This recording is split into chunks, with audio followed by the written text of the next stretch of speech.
Hello, hello. Hello, hello.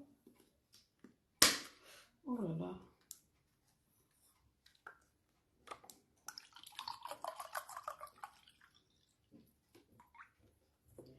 Hello, hello. Est-ce que vous êtes là? Bonjour, bonsoir, bon après-midi. Merci d'être là et de partager, s'il vous plaît. Invitez les amis. Ça sera encore une journée, une émission agréable. Alors, je vois que vous avez réagi. Mon invité a réagi, mais j'aimerais bien qu'il rentre, qu'il mette un message dans le live, que je puisse le voir. Voilà, essayez de partager, d'inviter les amis. Ça va être une émission très, très croustillante. Vous allez découvrir l'invité.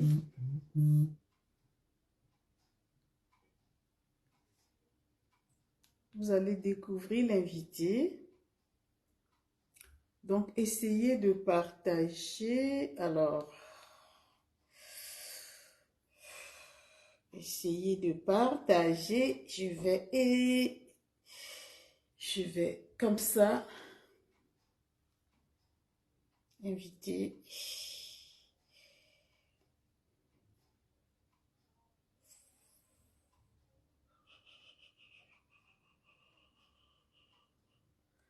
Alors, connectons-nous, on se connecte et on partage, s'il vous plaît. On va inviter notre invité.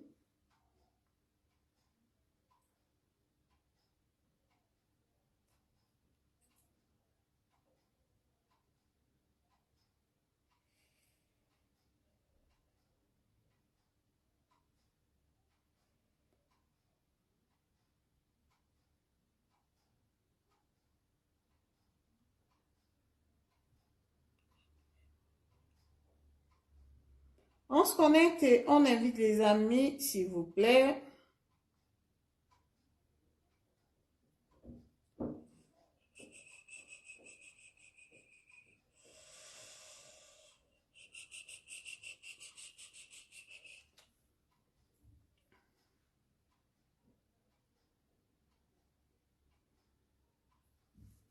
On se connecte, on se connecte, on se connecte. Hello, on se connecte, on se connecte, on se connecte, on se connecte. On se connecte. On se connecte, on se connecte, on se connecte, on se connecte. Bon dimanche chez vous. Allô? Bah, tu n'es pas connecté dans le direct. Comment ça va raccrocher?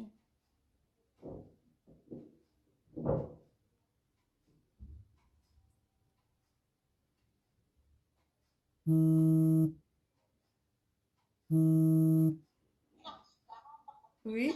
Allô? Oui, tu n'es pas connecté dans le direct. Mais c'est quoi? Pourquoi ça marche pas?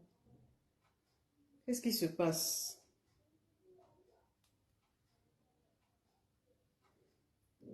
Tu n'es pas connecté dans le direct. Essaye de rentrer dans le direct et puis tu te connectes. Enfin, non seulement tu laisses un message pour que je puisse t'identifier. Laisse un message dans le direct. Je suis déjà en direct. S'il te plaît. Oh là là. Faut bien faire les choses, hein. On se connecte, on se connecte, on se connecte, on se connecte, on se connecte, s'il vous plaît. On partage, on invite les amis. C'est compliqué parce qu'il y a des gens qui ne maîtrisent pas Facebook. Voilà, qui ont du mal à se connecter. Allô? Allô? Mais je ne te vois pas dans le direct. Va dans le direct et tu mets un commentaire. Je vais lire ton commentaire. Comme ça, je pourrais te prendre à travers le commentaire. Ok. Est-ce que tu me vois connecté? Est-ce que tu me vois? Tu es dans le direct ou pas? Attends, peut-être que j'ai ouvert une page qui était déjà, une page qui avait déjà enregistré. Non, tu vas sur la page Tribune du Changement 237. Tu vas voir, ça va te montrer que je suis en direct. Et tu vas écrire dans le direct pour que je puisse te prendre. Si tu fais pas comme ça, on va pas arriver. Oh, ok. Va directement dans la page Tribune du Changement au 237. Tu me verras en direct et tu mets un commentaire. Et là, je te prends à partir du commentaire. Ça va aller. Ça va aller. Il y a un truc que ah non, ça c'est un truc du 10 mai. Non, tu vas sur la page Tribune du Changement au 237. Tu me vois en direct là présentement. Je suis en direct. Ça va te montrer en rouge en direct. Sur le Tribune du Changement 237. Oui. Une émission, que tu as reçu le 10 mai. Non. Tu vas directement dans la page. Pour aller dans la page, quand tu es sur Tribune du Changement au 237, tu cliques sur la page Tribune du Changement. Ça t'ouvre, ça te met directement dans la page Tribune du Changement au 237. Tu parcours, tu vas me voir en direct.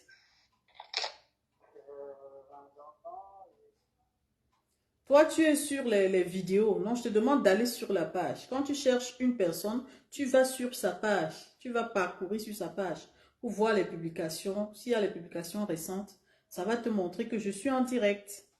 Je suis allé sur Google.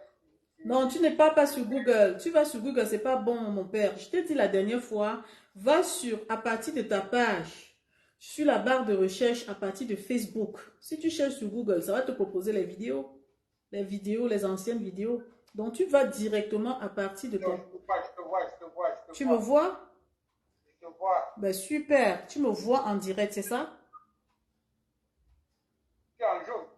Effectivement, ça t'a montré que c'est en direct, non? C'est écrit en rouge en direct, c'est ça? Oui. Voilà. Donc maintenant, ce que tu vas faire, c'est que tu vas me laisser un commentaire dans le direct. Tu vas écrire, comme pour dire bonsoir et tout ça.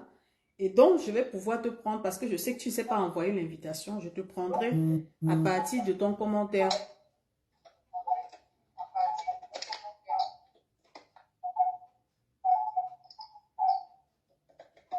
Ça va aller?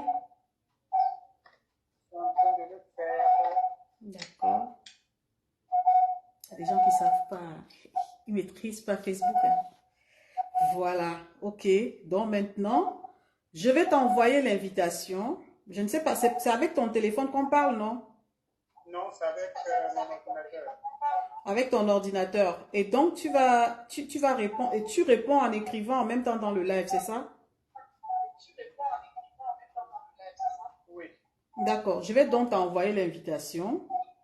Bonsoir tout le monde, hein. Désolé, je suis concentrée parce qu'il faut que l'invité monte dans le live. Invitez les gens s'il vous plaît, vous ne serez pas déçus ce soir. Alors là, je ne peux pas te prendre parce que ça ne me propose pas ton invitation. Ce qu'on va faire, c'est que regarde au pied de la page, à ta gauche, tu vois, à ta gauche, tu vas voir, si tu veux participer, normalement, il doit y avoir un message qui te demande de m'envoyer l'invitation. Est-ce que tu vois ça? Quand je vois à ma gauche, non, je ne vois rien, je vois rien vite. On va paramètres, continuer de regarder tout en parcourant Facebook. Non, moi je te dis, comme tu es dans le direct, tu regardes juste au pied, en bas de ton direct, il y a la graphe, il y a les signes comme ça. Alors tu peux même cliquer dessus pour voir ce que ça dit. Je pense que c'est à la gauche, hein, ça te propose de participer, d'entrer dans le direct parce que je n'arrive pas à te prendre par message. Bonsoir bébé Dims, bonsoir, bonsoir ma soeur.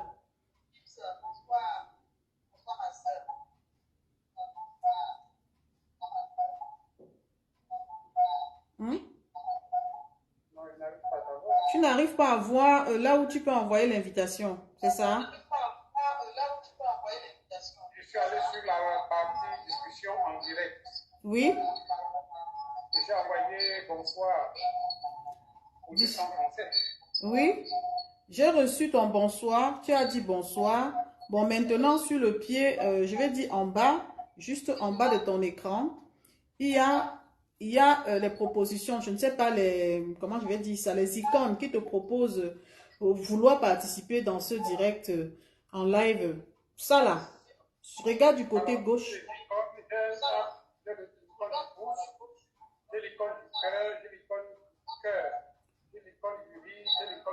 Non, pas ça. Avant ça, juste avant ça, vers la gauche. Parce que je sais que... Il y a passer le commentaire et réaction. J'ai créé un clip. J'ai paramètres. J'ai passé en mode plein écran. J'ai continué à regarder tout en partant Facebook. Et puis j'ai le. Voilà, j'ai le.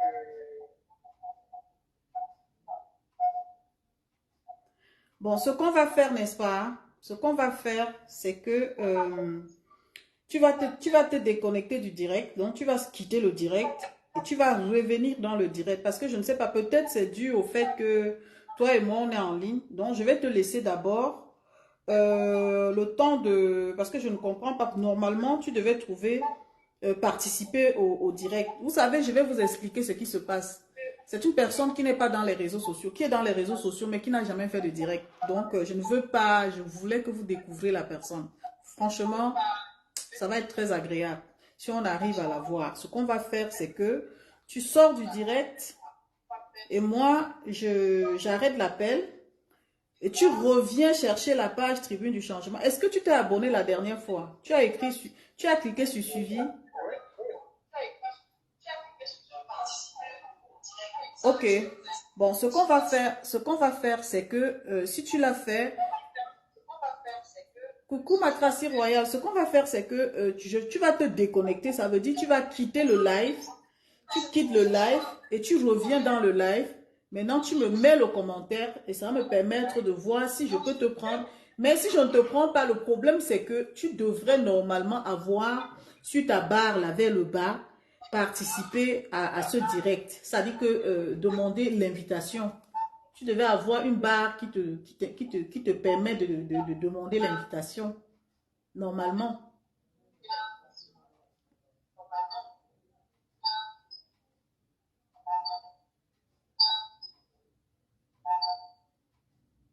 Oh là là.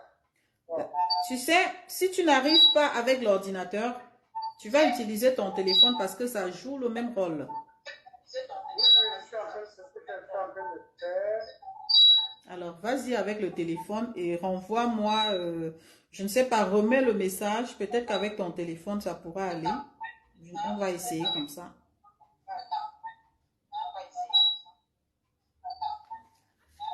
Bonsoir tout le monde.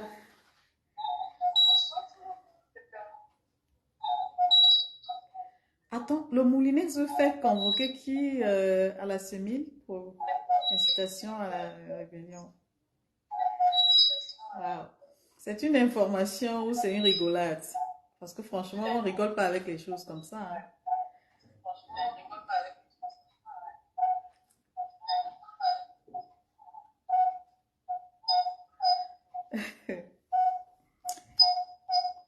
Je raccroche et le temps que tu te... Hein? Puisque je te vois très bien, je t'entends très bien. Mais mets le commentaire parce que depuis que tu me vois, tu n'as pas mis de commentaire. Remets un autre commentaire. Un commentaire, je t'envoie encore un autre commentaire. Je vais raccrocher et là, je pense peut-être ça va aller. Je ne sais pas si on peut faire les deux. Appeler sur le même téléphone et écrire en même temps. Je pense que peut-être que Voilà, les deux ne marchent pas ensemble, quoi. écrivez un commentaire. Non.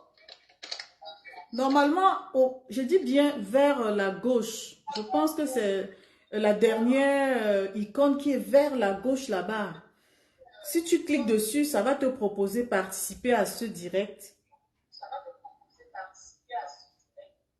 Normalement, ça devrait être comme ça.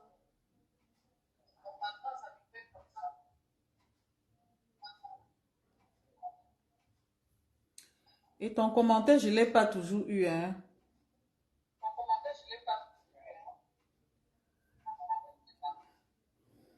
Écoute, je vais raccrocher et tu vas faire les efforts de ton côté.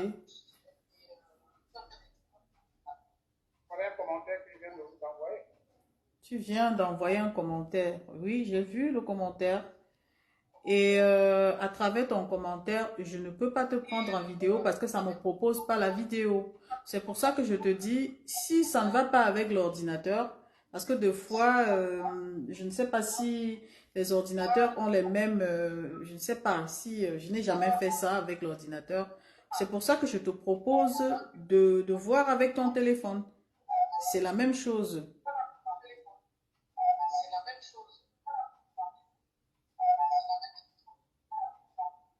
D'accord? Tu peux essayer avec ton téléphone pendant qu'on y est, hein. Ça ne dérange pas. Tu coupes juste le micro sur l'ordinateur et voilà. Tu essayes avec ton téléphone. Ça dit, tu fais la même chose. Tu vas sur ton téléphone, tu cherches Facebook et sur la barre de recherche, c'est la même procédure. Bonsoir, la reine alternance. Des gros bisous.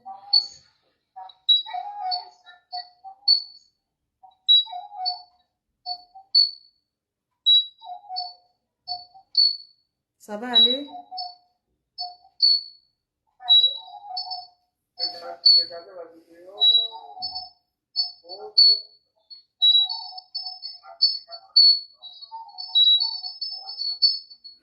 Regardez la vidéo. Discussion en direct. Oui, discussion en direct, ça devrait être ça. Ouais, C'est ça. ouais, discussion en direct. Tu cliques dessus. T'envoies donc encore un commentaire. Tu t'envoies encore un commentaire. Discussion en direct. Ça devrait être ça normalement.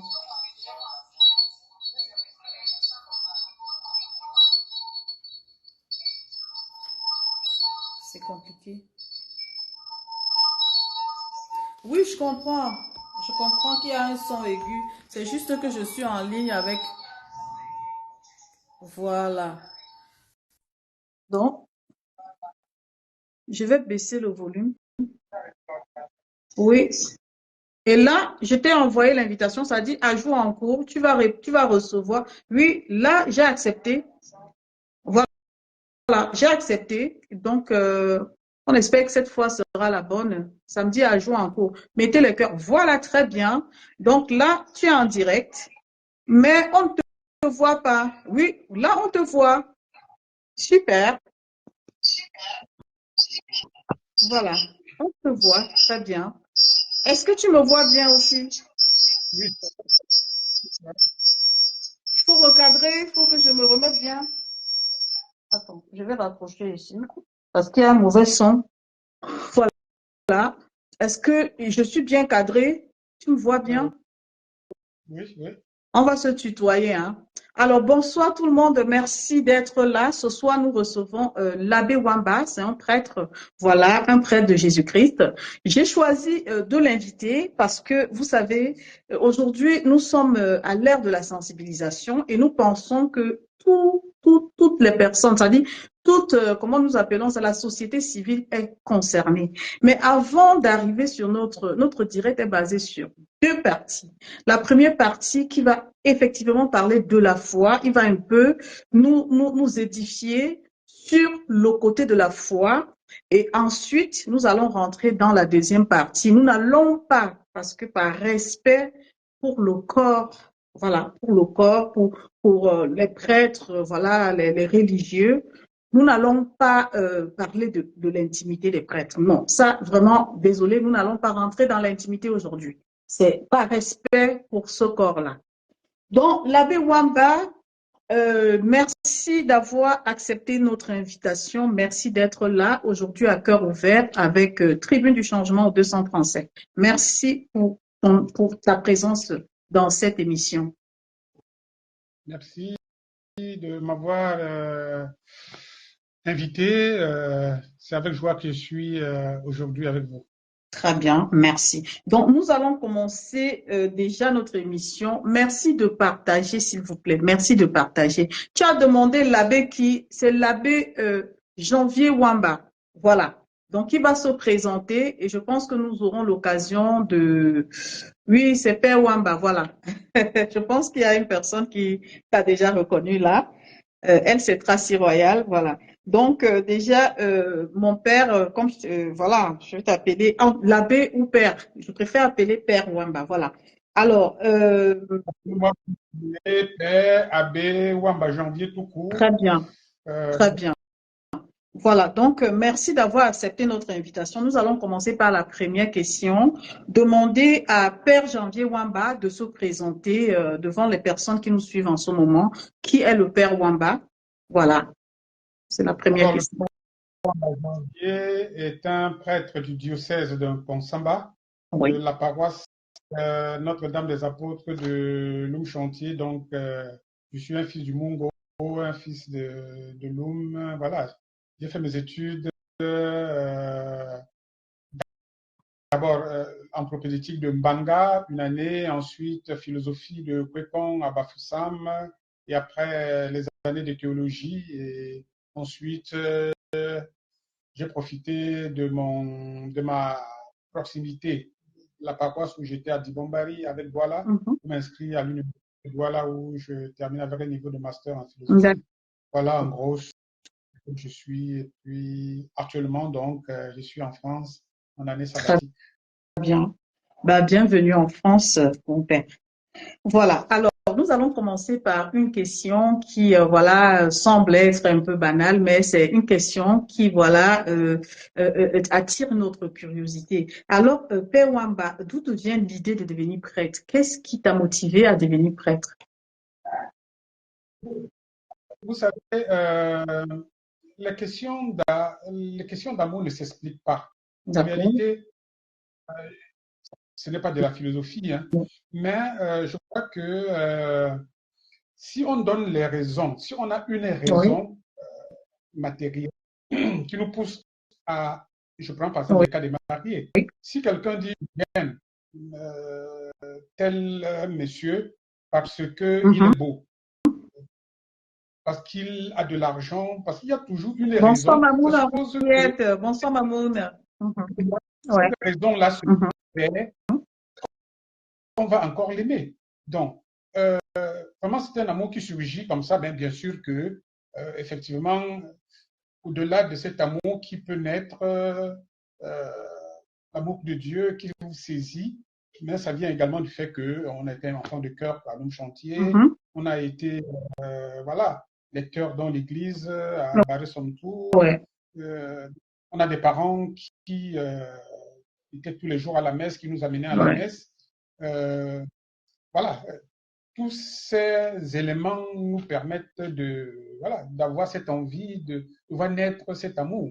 Et puis un jour, on se lève un matin, on se dit non, je vais aller au séminaire. OK. Et quand on parcourt sa vie, on parcourt son histoire, on se rend compte que oui, effectivement, depuis des années, il y avait quelque chose en nous qui brûlait au-dessus des désir. Très bien, merci pour la réponse. Voilà, nous allons continuer avec la première question qui est de savoir, alors, quelle est la différence entre la religion et l'Église? Alors, la religion, c'est tous ceux qui croient en Dieu. Oui, Ceux qui croient en Dieu, oui. euh, musulmans, voilà, j'allais dire bouddhisme, non. Le bouddhisme n'est pas une religion, les musulmans, et puis tous les autres, nos religions traditionnelles africaines, D'accord. bref, tous ceux qui croient en Oui. Dieu et qu'ils se retrouvent. Qu'est-ce qu'une église? Mhm. Si je parle de la définition grecque du mot église, Oui. c'est tout simplement une assemblée. Mhm. Une assemblée de D'accord. personnes qui ont la même foi, Mhm.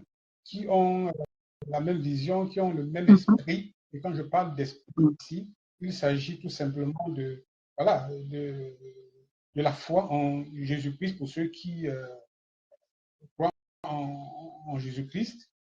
En fait, Église vient du mot ecclésia, qui veut dire tout simplement assemblée. Oui. Donc, dès lors que les gens se retrouvent, ils peuvent appeler ça Bonsoir, Église. Clovis. Merci d'être là. Très bien. Donc, nous allons poursuivre avec la question. Nous allons rester dans le contexte religion-église parce qu'il faut développer pour mieux comprendre. Pourquoi est-ce que aujourd'hui, alors qu'on peut parler de l'importance, je ne sais pas des deux, de la religion et de l'église, les deux vont ensemble. Alors, mon père, quelle est l'importance de la religion et de l'Église? Est-ce qu'on peut être religieux sans appartenir à une église?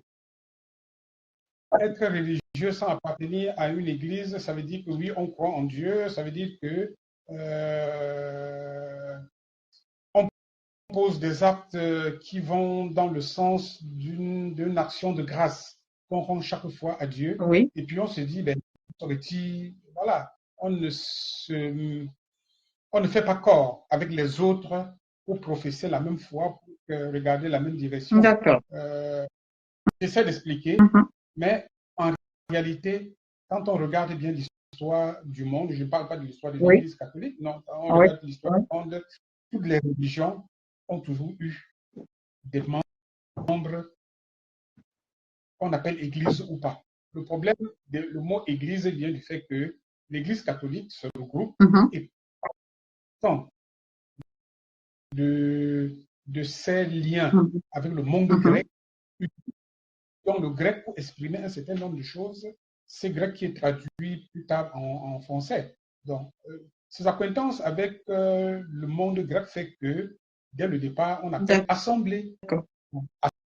Assemblée qui plus tard est traduite en français par église tout simplement. Donc, aucune religion, en réalité, ne se fait sans membre. Aucune religion ne se fait avec un seul membre. On peut croire en Dieu. C'est possible, mais sans appartenir, tout seul. Sans appartenir à l'église. Très bien. Très bien. Alors, on va poursuivre avec la question suivante.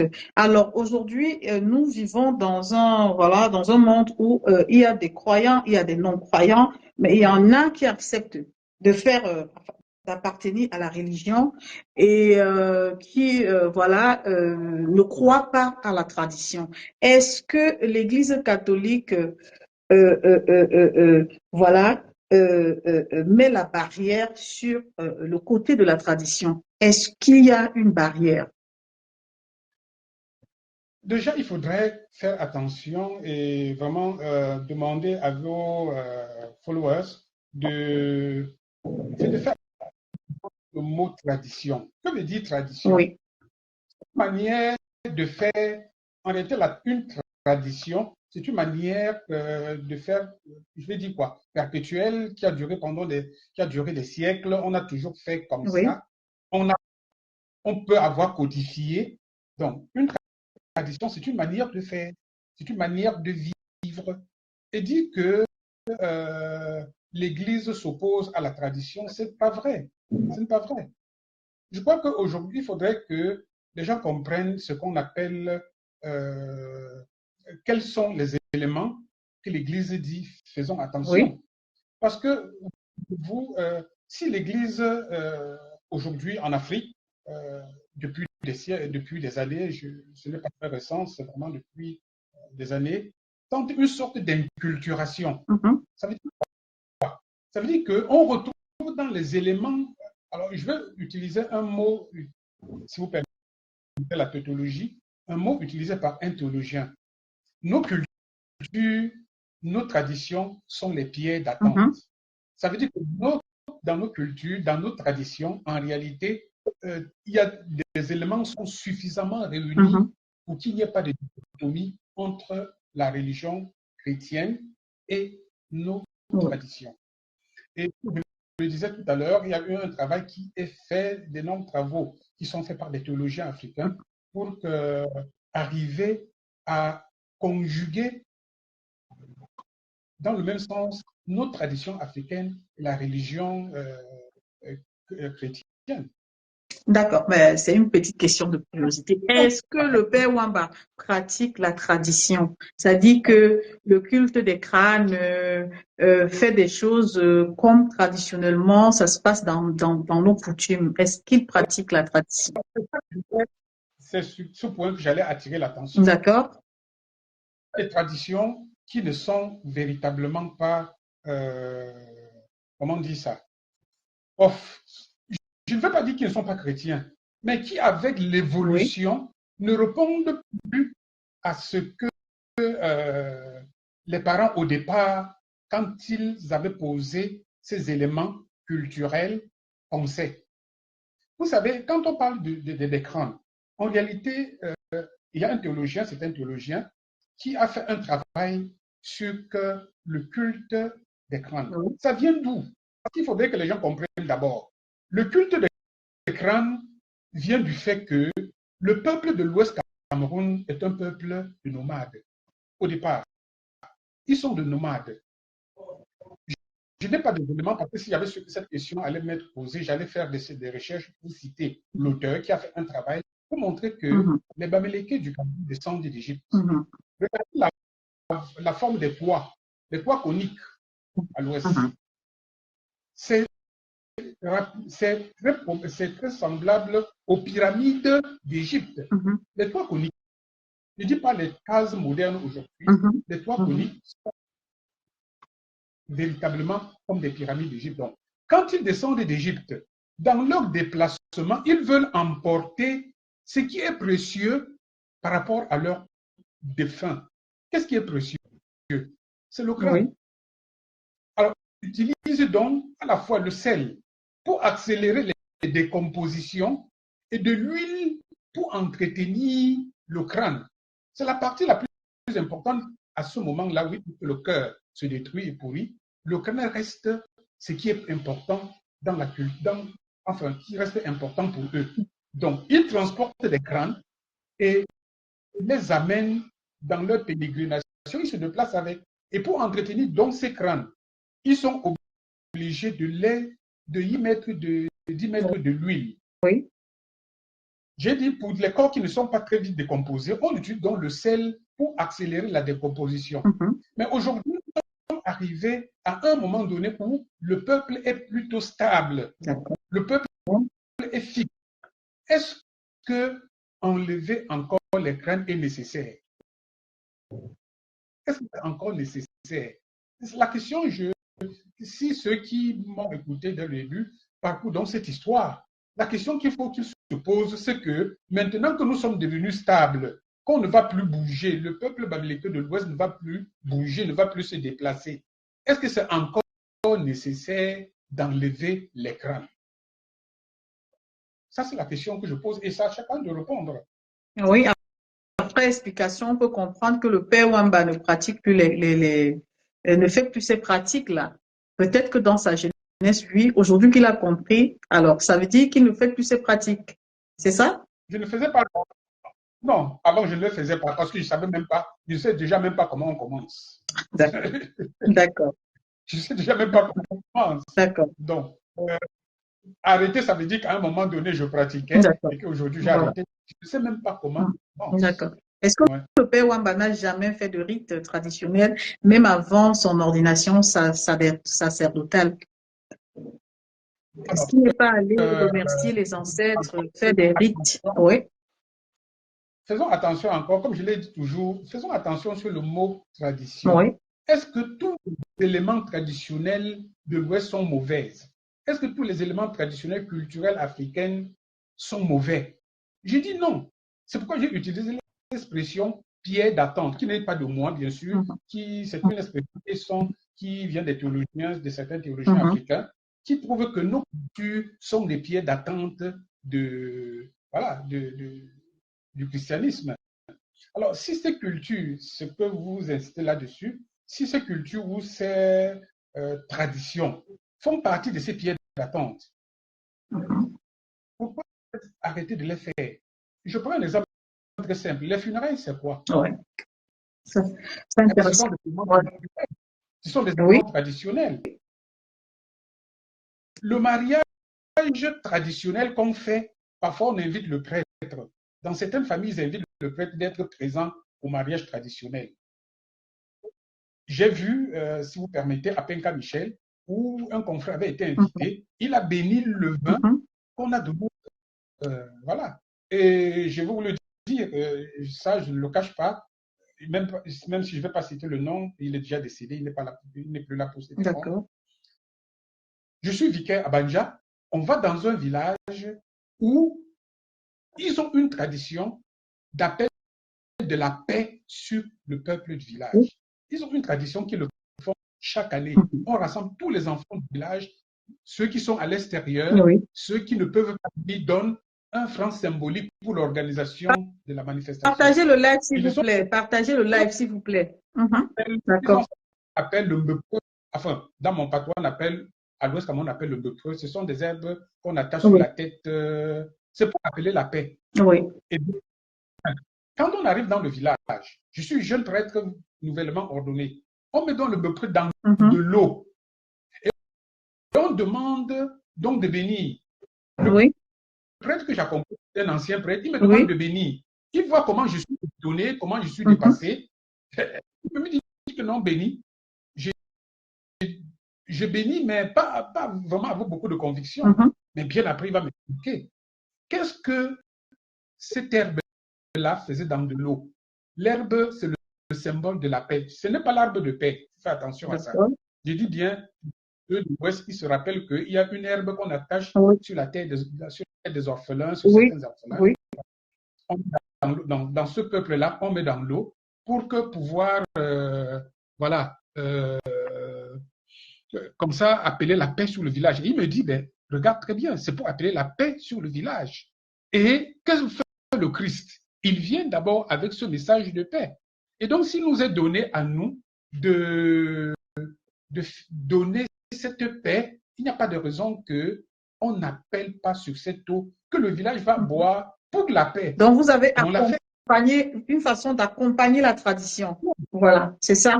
Voilà, vous avez accompagné la tradition. Non, pas accompagné. On vit le christianisme dans sa propre tradition. Okay. Paul VI, quand il dit missionnaire, quand il dit soyez, il dit aux Africains, soyez vos propres missionnaires. Soyez vos propres missionnaires. C'est le pape de Rome qui le dit. C'est tout dit. Très bien. Alors, nous allons parler du sacrement dans l'Église. Nous allons parler de 3 sacrements. Il y en a plusieurs d'ailleurs. Donc, on va énumérer quand même certains sacrements qui sont très importants. Ça veut dire, quand un enfant naît, il est tout petit, il reçoit le baptême. On va commencer par le baptême.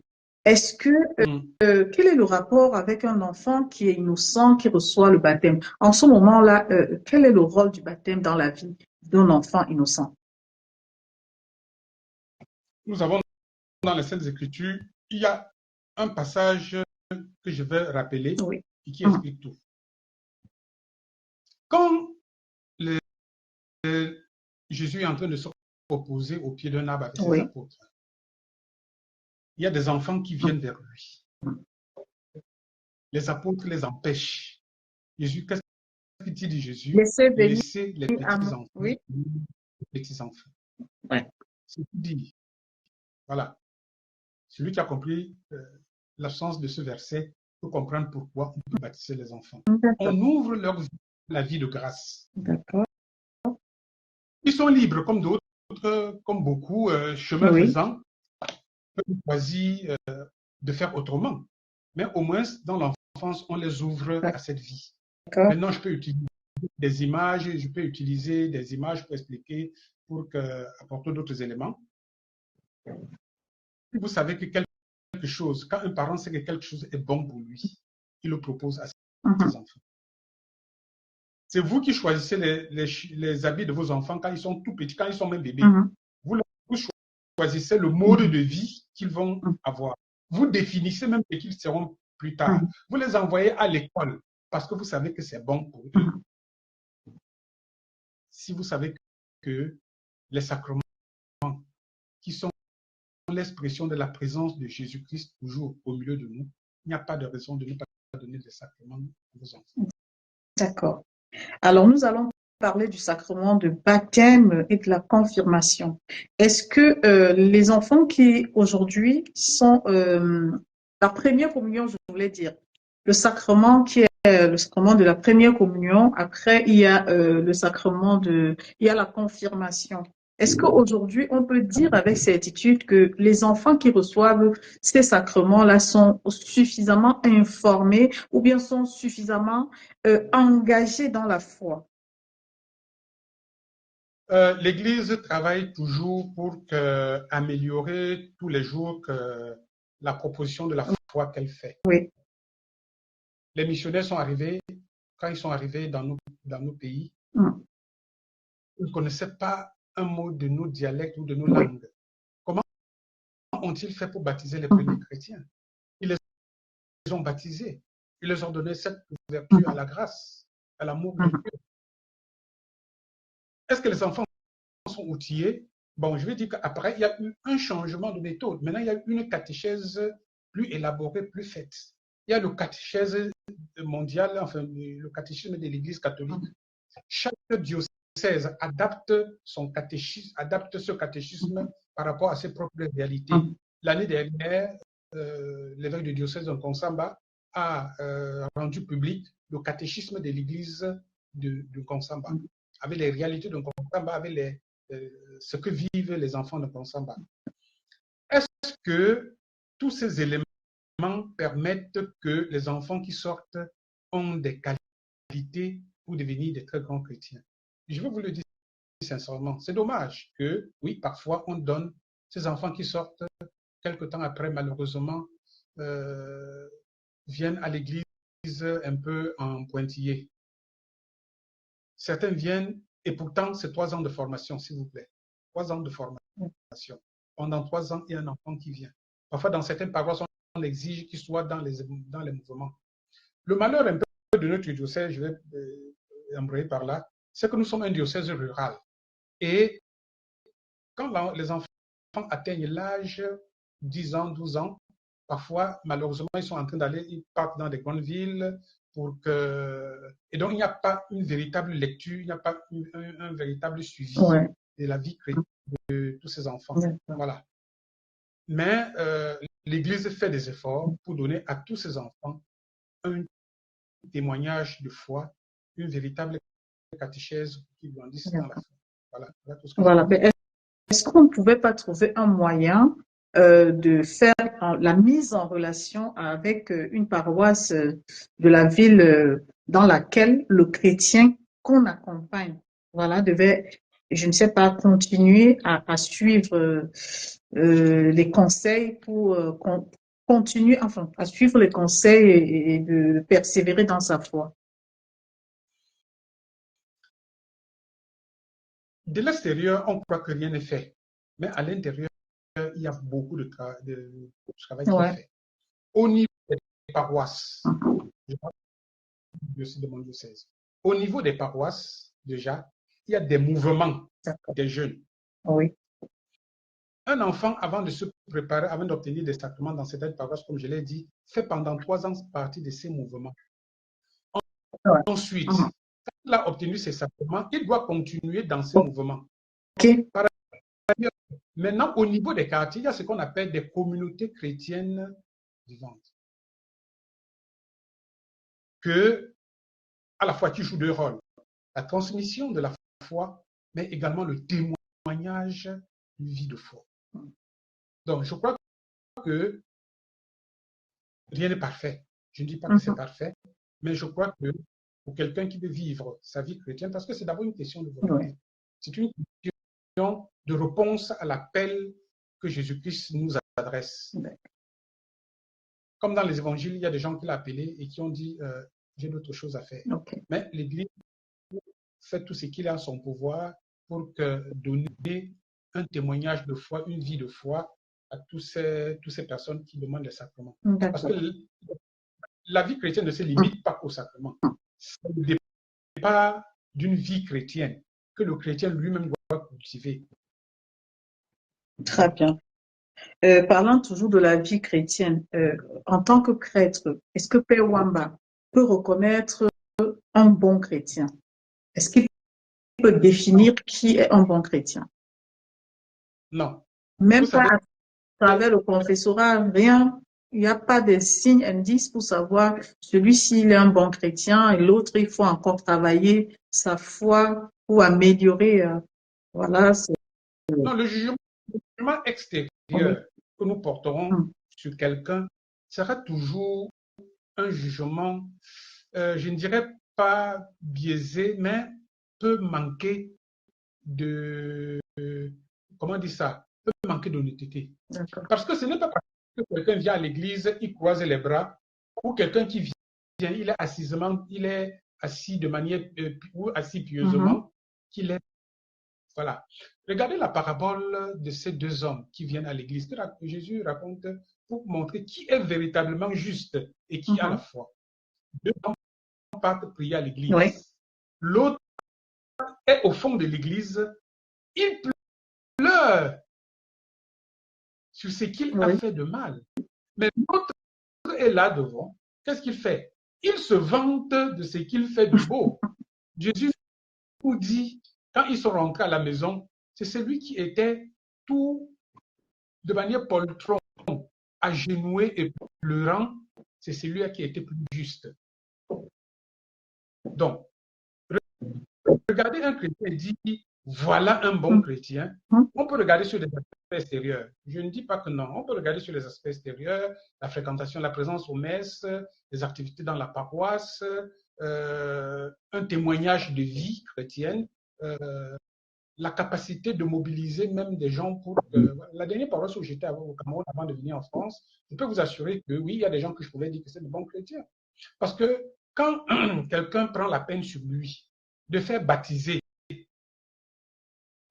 des enfants, c'est-à-dire qu'il va dans les familles, il cherche les enfants dont les parents disent qu'ils n'ont pas de l'argent pour les faire baptiser, encore que ce n'est pas une question d'argent. Il vient me voir et me dit, Père, comme vous voyez là, ces enfants-ci, les parents disent qui n'ont pas d'argent pour les baptiser, je t'en supplie, baptise-les. Je vais te donner, au moins pour les casuels, ce que j'ai. Vous qualifiez cette personne de quoi? J'ai un très grand ami à moi. Financièrement, il est bien, il faut l'avouer. Il va dans son village, il construit une église. Et ensuite, il organise chaque année le concours du plus grand chrétien. Le concours du plus grand chrétien, ce n'est pas celui qui vient le plus régulièrement à la messe. Non, c'est celui qui a fait venir à l'église quelqu'un qui ne venait plus, ou un païen. Et à la fin de l'année, il prime ceux-là. Alors, vous voulez que je dise, je le qualifie. Mais des exemples comme ça nous permettent de comprendre les qualités d'un bon chrétien. Il y en a qui sont des bons, il y en a, bon, on va pas dire non plus que, on va pas les juger, hein. C'était juste pour avoir une idée dans ce domaine. Maintenant, nous allons parler de, voilà, pardon. Chacun de nous est faible. Et là où il y a de l'homme, il y a de l'obérie. Là où il y a de l'homme, il y a de l'obérie. C'est Saint François de Sales. D'accord. Il y aura toujours de l'imperfection dans ce que nous allons faire. Mais regardons celui qui est devant nous avec les qualités qu'il a, la capacité qu'il a, et acceptons-le tel qu'il est. Là, on est déjà sur le pardon. Alors, si vous permettez, vous me donnez une minute, je charge encore mon téléphone qui semble clignoter dangereusement. Il faut mettre à la charge, mais sans couper, oui, c'est ce que je vais faire. Le live. Hein. Oui, bien voilà. sûr. Donc, essayons de partager, s'il vous plaît. On va passer à la deuxième partie bientôt. Il était important de parler de tout ça.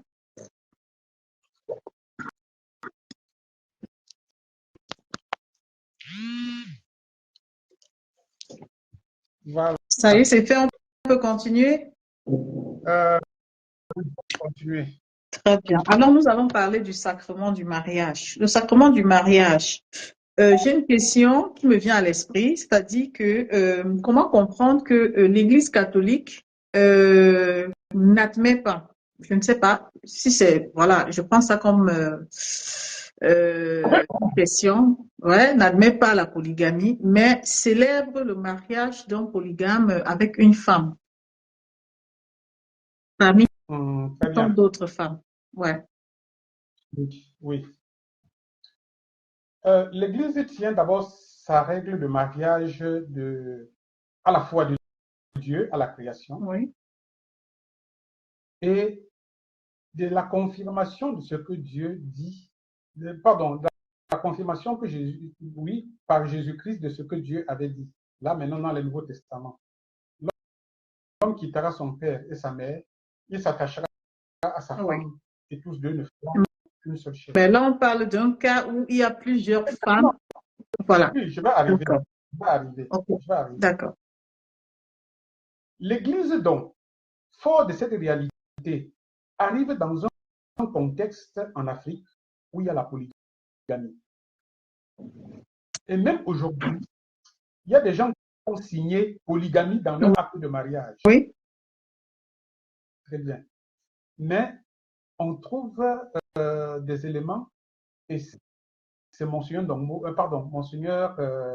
Ndongmo qui, le premier, a instauré ce qu'on appelle l'acte de rétractation. Je ne sais pas si c'est Monseigneur Ndongmo ou Monseigneur Thomas ici, c'est l'un ou l'autre, de toutes les façons, va instaurer dans le diocèse de Nkonsama ce qu'on appelle l'acte de rétractation.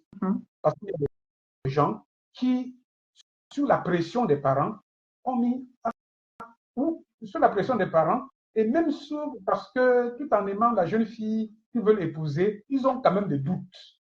Ils se disent que quand elle va arriver à la maison, peut-être elle peut ne pas être ceci ou cela. Je préfère mettre donc polygamie. Comme ça, si demain ça ne marche pas, je prends une autre femme. Donc, il y a le plan culturel, il y a la pression des parents et ensuite les situations conjoncturelles ou amoureuses. Et donc, il y a l'acte de rétractation qui est proposé par Monseigneur Pape, l'évêque du diocèse de Nkonsama. Il y a Monseigneur le feu Monseigneur King qui arrive en Nkonsama comme administrateur, il trouve c'est bien, il ramène à Bafoussam. Quand on l'envoie à Yaoundé, il trouve également, il l'applique à Yaoundé. Très bien. Ça, c'est donc, vous pouvez trouver des gens qui ont un acte de mariage polygamie, mais qu'on célèbre leur mariage à l'église. Parce qu'au préalable, ils ont signé ce qu'on appelle l'acte de rétractation, qui est déposé à la mairie. D'accord. Très bien. Et c'est pour un cas. L'autre cas, c'est que il peut arriver qu'on a des chrétiens vraiment qui tiennent au sacrement. On leur propose donc de choisir une épouse parmi la dizaine qu'ils ont. Mais les autres ne sont pas renvoyés. Attention, ils ne sont pas renvoyés et doivent continuer à être entretenus financièrement par l'époux. Mais en ce moment, c'est une d'entre elles qui est reconnue comme en fait la personne qui a bénéficié des grâces du mariage devant Dieu. Et c'est ça qu'on ne comprend pas, comment l'Église peut célébrer le mariage d'un couple qui a plusieurs épouses, d'un homme qui a plusieurs épouses. Et donc, on sait que pour arriver au mariage, il y a quand même, je ne sais pas, la doctrine, on les accompagne avec, je ne sais pas, des sacrements. Après, je ne comprends pas comment on peut accompagner quelqu'un qui est dans la procédure ou bien qui est dans la polygamie, en sachant que la polygamie, peut-être devant Dieu, est considérée comme le péché. Je ne sais pas trop, parce que si l'Église condamne, et quelque part, la même Église célèbre un mariage de polygame, parce qu'il y a un texte qui a été modifié par un monseigneur et tout. Alors, c'est d'où se pose ma question, c'est d'où je ne comprends pas, en ce moment-là, comment est-ce qu'on voit les autres épouses qui, voilà, se voient, je ne sais pas, déshonorées? Parce que si on m'amène moi, alors que nous sommes nombreuses, ça veut dire quelque part, il y a quelque chose qui ne va pas. Très bien. En réalité, je veux dire quoi? Le simple chrétien ou celui qui vient à l'église le jour du mariage ne voit que la finalité, ne voit que la fin d'un long processus qui a commencé depuis. On ne se lève pas simplement un matin pour dire on va célébrer le mariage de tel, il a 2, 3 femmes, on va célébrer le mariage de tel. Il y a un accompagnement qui est fait auprès de toutes les personnes, de toutes les parties présentes. D'accord. C'est-à-dire que le prêtre va écouter les autres femmes. Leur dit l'importance, va écouter les autres femmes, leur présenter la réalité. Et il revient maintenant au mari de les convaincre à accepter cette réalité. Donc, ensuite, le prêtre, on prend la peine d'expliquer dans la préparation du mariage, qui est quand même de 6 mois au moins, on prend la peine dans la préparation du mariage d'expliquer à ce polygame qui veut se séparer des autres femmes de l'engagement qu'il prend. Je vais vous donner une anecdote. Je ne vais pas citer le nom de la personne. Bonabéry, ceux qui sont à Bonabéry peuvent le comprendre. Il avait une dizaine de femmes. Mais il tenaient tellement à se marier à l'église qu'on a dit, OK, il y a une disposition de l'église qui te donne la possibilité de te marier. Choisis donc parmi toutes tes femmes une avec qui tu viens à l'église. Donc, dans la préparation, bien sûr, on a parlé. Vous savez qui elle a choisi? Tout le monde s'attendait à ce qu'il choisisse la plus jeune femme. Il a choisi la toute première. La toute première. Parce que c'est avec la Ce qui me toute première semble logique. Ouais. qu'il a travaillé, qu'il a fait, comment on dit ça? Qu'il a fait de l'argent, ou qu'il a fait des affaires, qu'il a obtenu beaucoup d'argent. Les autres ne sont venus qu'après. Bon. Ça, c'était sa raison, que je trouve objectif et que beaucoup de gens peuvent trouver objectif. Donc, Très bien. on a célébré le mariage à l'église avec la joie des autres femmes. Oui, je comprends. Mais en ce moment-là, il y a un peu d'hypocrisie dedans parce que une chose oui, une chose non, mais la même chose peut être acceptée et peut être acceptée d'un autre côté, et d'un autre côté peut être rejetée. Ben après, on essaie d'évaluer, de comprendre la profondeur, pourquoi, mais pourquoi. Vous avez des raisons, mais après, ceux qui observent n'ont pas la même appréhension de la chose. Donc, ce qui veut dire que aujourd'hui, tu as répondu à la question. Et ça nous permet de Non, comprendre aussi. précision. Vous savez, même les sacrements qu'on Oui. donne, l'Église demande toujours que des précisions soient faites, des éclairages soient faits, même pour chaque geste liturgique, Oui. pour que le chrétien qui vit le geste liturgique le prenne vraiment dans son sens propre. Je vous dis ceci, ce type de mariage ne se fait pas seulement sur un coup de tête. Il y a une préparation Procédure, psychologique. d'accord. Ouais.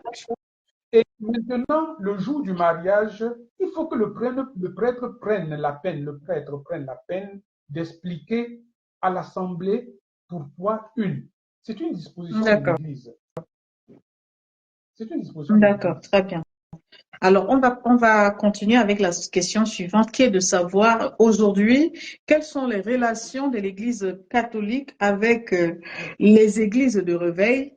Est-ce que l'Église catholique, voilà, donc j'enchaîne avec la question suivante. Est-ce que l'Église catholique est-elle défaillante dans sa foi, ce qui a permis aux chrétiens de se retrouver dans des églises de réveil? Voilà, donc j'ai posé deux questions qui sont Alors, première question, quels sont les rapports de l'Église, pardon, de l'Église catholique avec les oui. églises de réveil? Vous appelez église de réveil, Donc, c'est ce que je pense. oui. L'Église n'a aucun rapport avec. Pourquoi? Ce sont des églises parfois qui disparaissent avec leur leader. Ce sont des églises qui naissent parfois. On aimerait bien avoir un interlocuteur, mais vous avez un interlocuteur aujourd'hui et demain, ils entrent en guerre avec toujours un membre de l'église. Cet interlocuteur qu'on aurait pu avoir, eh bien, il se retrouve en minorité parce que, ou alors, quelqu'un de son église quitte, va à côté créer une autre église, ça pose problème. Mais il y a ce qu'on appelle le communisme. Le communisme. Parce que le Christ, avant de monter vers son Père, dans l'une de ses prières, il insiste que tout soit un. Que tout soit un. Et l'Église catholique que je connais travaille d'arrache-pied pour cette unité des chrétiens. Voilà, pour cette unité des chrétiens. Et donc, c'est pourquoi on a mis sur pied ce qu'on appelle l'œcuménisme, un travail œcuménique, qui se fait avec les pentecôtistes, qui se fait avec l'Église, pas tous les branches, parce que, alors, quand on dit pentecôtiste, dans le pentecôtisme, il y a encore plusieurs autres branches. On prend la branche principale en les évitant de se rassembler pour voilà, faire une proposition qui amène petit à petit les chrétiens.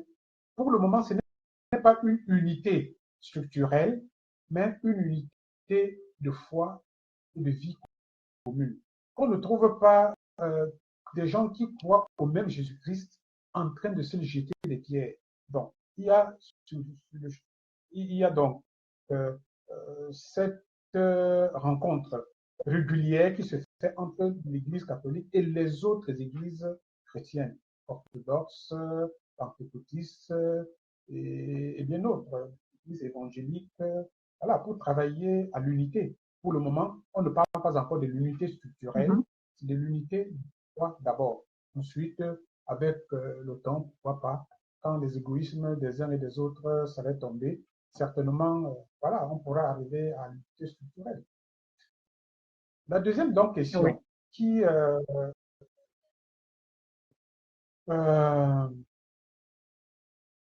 est-ce que l'Église a failli dans sa foi pour que les chrétiens, vous savez, l'Église propose.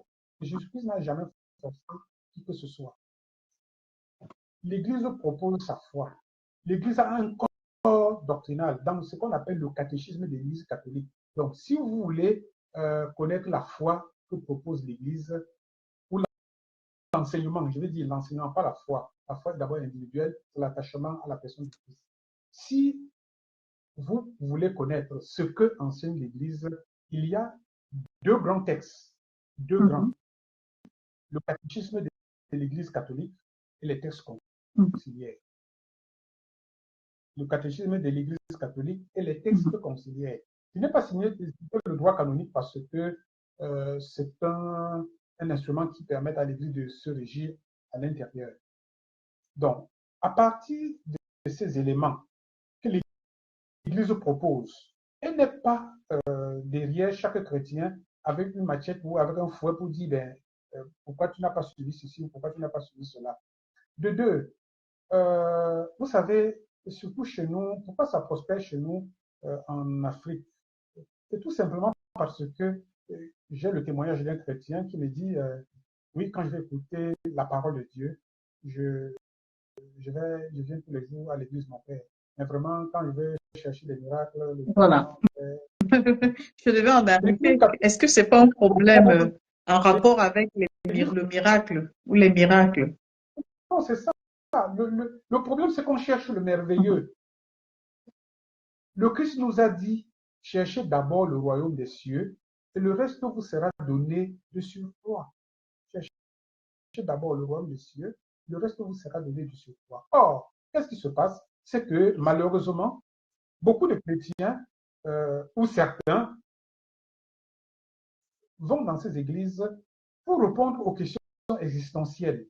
Aux questions existentielles, ça veut dire quoi? Ils veulent trouver du travail, ils veulent trouver des maris, ils veulent trouver, je ne sais pas moi, avoir de l'argent, ils veulent malheureusement avoir des éléments, voilà. Il y a des choses qui leur manquent dans la vie, ils veulent les avoir. Et quand ils trouvent quelqu'un qui vous dit, je vous propose, je vous donne de quoi avoir tout ce que vous manquez, facilement ils courent. Et on les comprend très bien, on les comprend très bien. Voilà. Mais est-ce que l'Église a failli dans sa foi? Non, parce qu'elle propose ce qu'il faut. Mais chacun est libre d'accepter ou de ne pas accepter. Vous savez, quand le Christ, les apôtres disent, ben, est-ce qu'on ne peut pas faire descendre le feu? Christ leur dit non. Si vous avez besoin de faire la guerre ou de les taper, je ferai descendre les anges. Très bien. Il a choisi de faire confiance aux hommes et puis on propose la foi. Voilà.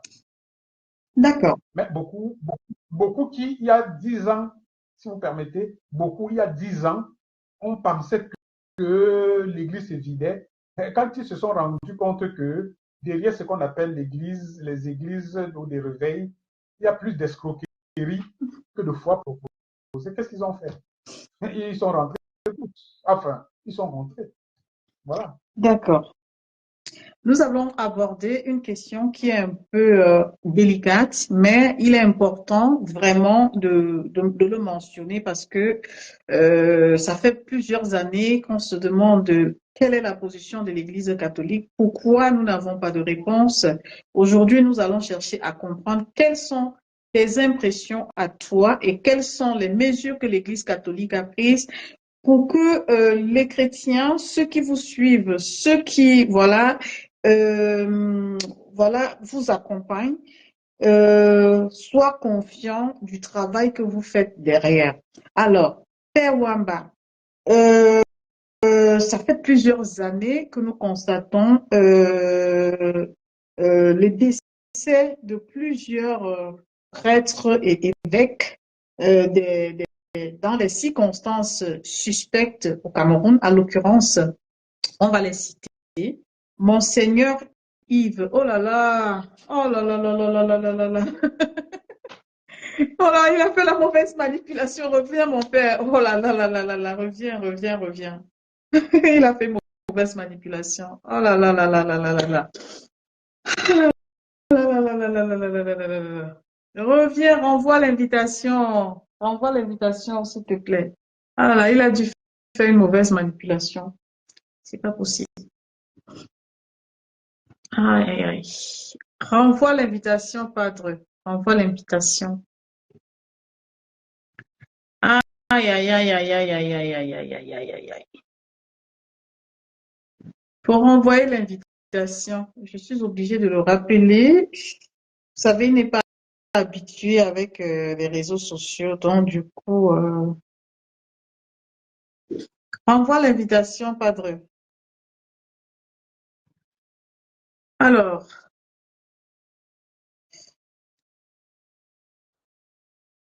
renvoie-nous ton invitation. Je sais que, oh là là, je vais rappeler, ça va siffler parce que,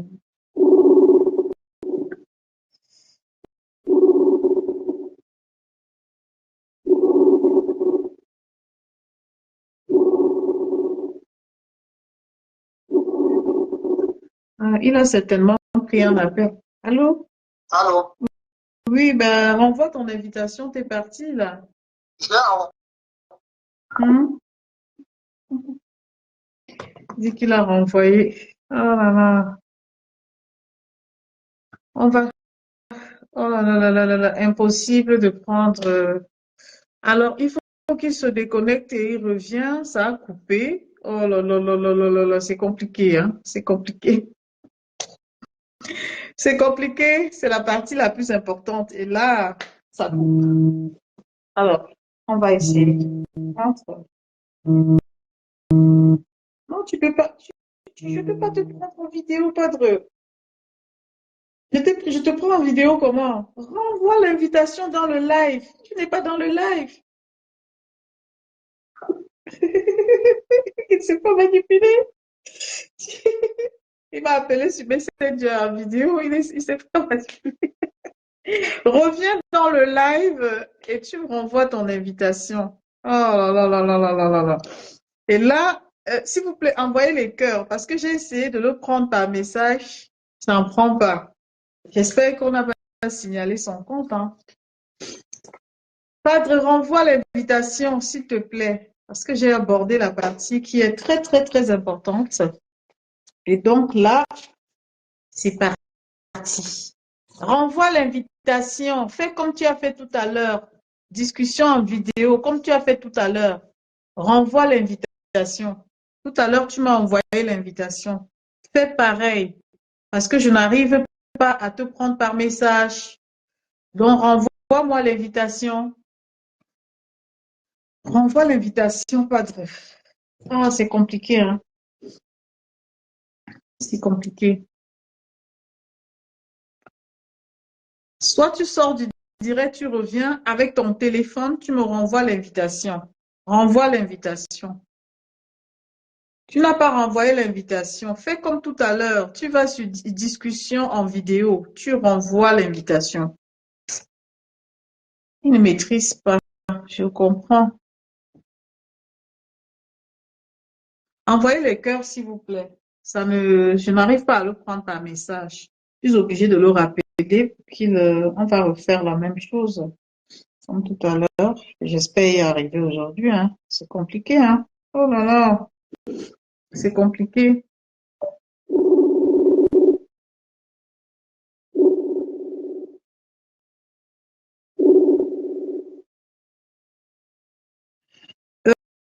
Je voulais que tu fasses comme tout à l'heure, non? Avec ton téléphone, tu vas sur le bas de ton écran, tu cherches discussion en vidéo comme tu as fait tout à l'heure.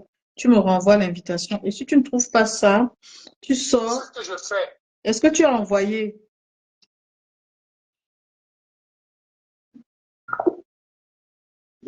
Alors, c'est ce qu'il fait. Comme il n'est pas habitué et tout ça, je comprends.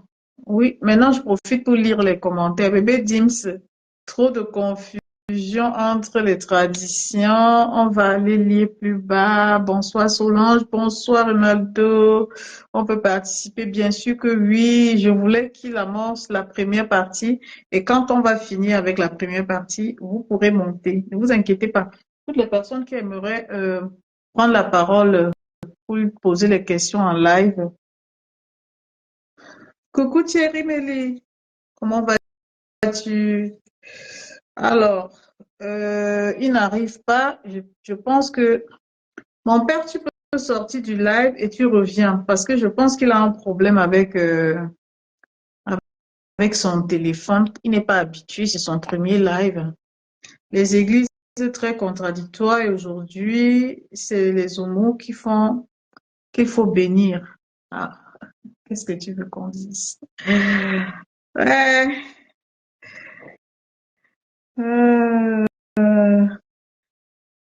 Bonsoir Jeannette. Padre n'arrive pas à remonter dans le live. Il n'a pas l'habitude. Donc du coup, oui, tu n'as pas envoyé l'invitation. En tout cas, on va voir. Envoyez les cœurs. Voilà. Là, je vois l'invitation. Envoyez les cœurs, s'il vous plaît. Ça dit refus. Ça dit refus. Donc automatiquement, son compte est signalé là. Je ne sais pas. Envoyez les cœurs pour qu'il puisse monter dans le live. Parce que je ne sais pas, il n'a pas accepté sûrement. Il faut accepter, Padre. Tu acceptes, tu ne refuses pas. Je t'ai envoyé le truc, ça dit refus. Quand tu dis refus comme ça ne va pas passer, hein. Accepte. C'est moi qui t'envoie et tu acceptes. Donc, essayons. Voilà. Très bien. Ouf, ça n'a pas été facile. Padre, il faut prendre les dispositions, s'il te plaît. Parce que Non, je n'ai même pas touché au ça téléphone. s'est coupé parce que la partie que je voulais dire là, c'est pas trop. Mettez les cœurs pour qu'on avance, s'il vous plaît. Si vous ne mettez pas les cœurs, ça va se couper pareil. Voilà. Donc, j'étais en train de te poser une question par rapport aux circonstances des décès de plusieurs, voilà, prélats. Alors, à l'occurrence, Monseigneur Yves Clunet, l'archevêque émérite de Garoua, qui avait été assassiné à Gaoundéré dans la nuit du 3 septembre. Monseigneur Jean Kounou, originaire du département de l'Alequier, il a aussi été assassiné en 1982, en même temps que l'abbé Martin Bikoa. Père Angelbert, voilà. Il a été trouvé mort au petit matin du 23 avril 1995 avec une profonde blessure à la tête. Et donc, rien n'avait été emporté de sa chambre.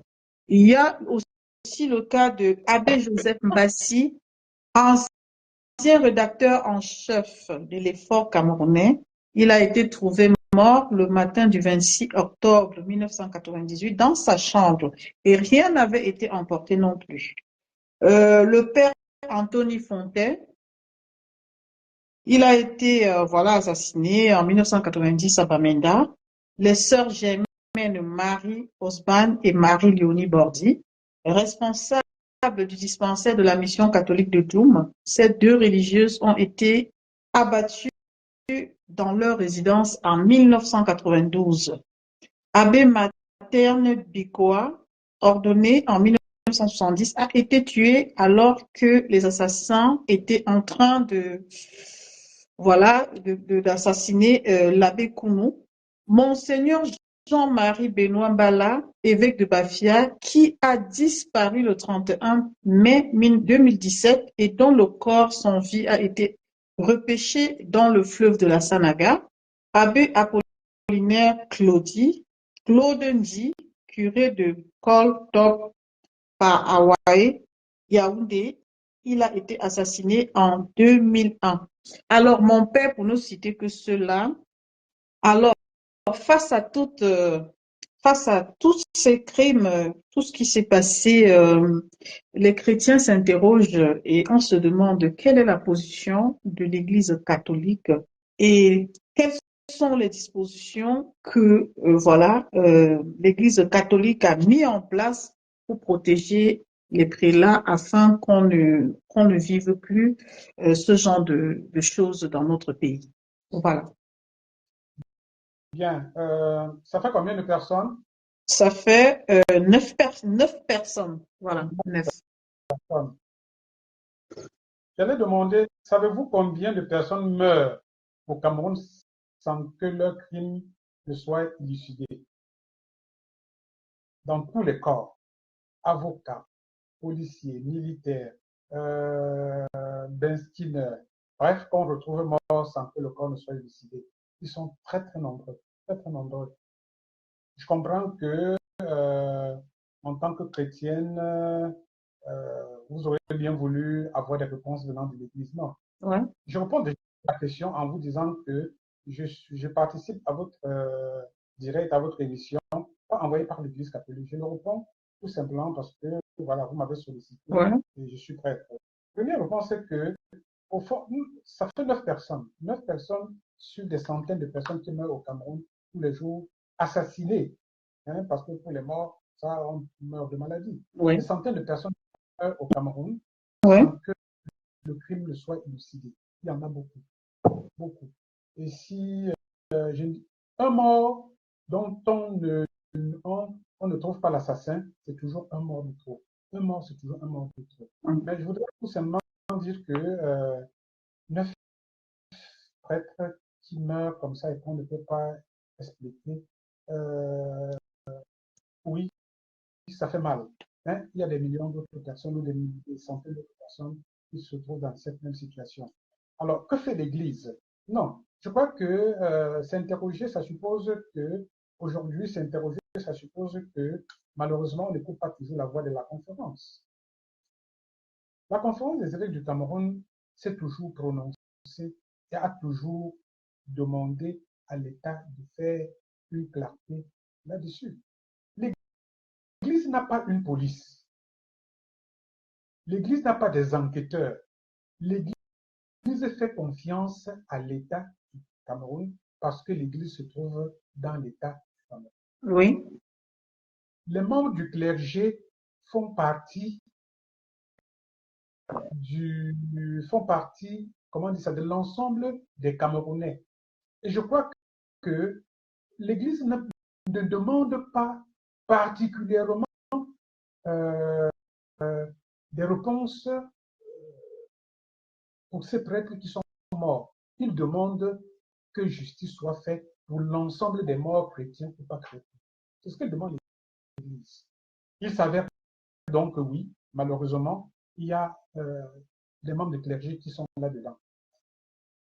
Mais comme je l'ai dit, l'Église n'a pas de moyens humains et même structurels pour faire des enquêtes et trouver qui a commis. Comment comprendre que les clergés peuvent être exposés à ce point? Parce que un clergé, c'est l'homme de Dieu, c'est celui qui est supposé apporter la paix, partager la paix, enseigner la bonne nouvelle. Oui. Mais comment comprendre que les clergés soient concernés par ce genre de cas?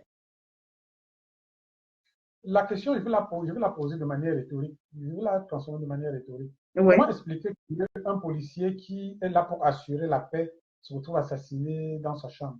Comment expliquer que une femme un médecin qui s'occupe d'un malade, qui s'occupe des malades, leur donne la vie, aide les femmes à donner la vie, pour se retrouver assassiné chez lui? Comment expliquer qu'un banquier, je ne sais pas moi trop, un avocat qui défend les droits humains se retrouve assassiné? Donc, oui, c'est malheureux qu'on se retrouve là. Malheureusement, on se retrouve là. Vous me demandez une question à laquelle je ne peux pas répondre. Mais comment je ne peux pas dire voilà pourquoi, mais je dis toujours, je le dis aux chrétiens, de se référer à ce que disent nos pères, les évêques de la conférence épiscopale.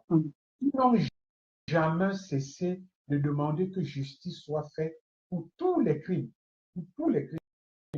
pas seulement les crimes de prêtres, Parce que les chrétiens ne sont pas seuls.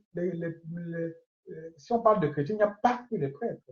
Quand on parle des êtres humains, il n'y a pas que les chrétiens catholiques. Chaque crime odieux mérite que justice soit faite.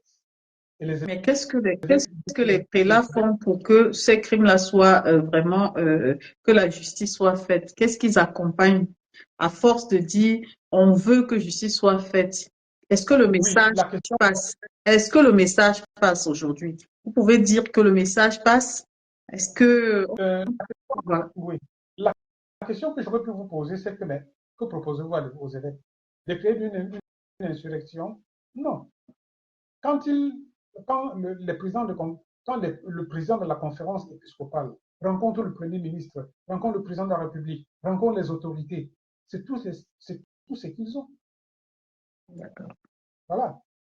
Ils rencontrent ceux qui doivent faire la clarté sur tous ces crimes des Camerounais. Je ne dis pas que des prélats. Non, sur tous les crimes que vivent les Camerounais jour après jour. Les évêques demandent une certaine clarté et rencontrent les autorités pour que la clarté soit faite. D'accord. Alors, nous allons poursuivre. Alors, nous allons rentrer dans la deuxième partie. Alors, mon père, l'année prochaine, en 2025 ou avant, nous sommes, voilà, il y aura les élections au Cameroun. Qu'est-ce que vous en pensez? Eh bien, une élection dans un pays, voilà, c'est un jeu normal de démocratie. C'est un jeu normal. Qu'est-ce que j'en pense? Oui, je pense que le Cameroun est sur, entre vraiment, voilà, entre dans un certain dynamisme qui permette qu'on fasse les choix de ceux, que les Camerounais fassent les choix de ceux qui vont les diriger. Qu'est-ce que je peux penser d'autre? C'est tout à fait normal, c'est bien. Nous sommes à l'ère de la démocratie, et bien, le Cameroun vit sa démocratie. Très bien. Alors, la question suivante, c'est de savoir quel est le rapport entre l'Église et la politique.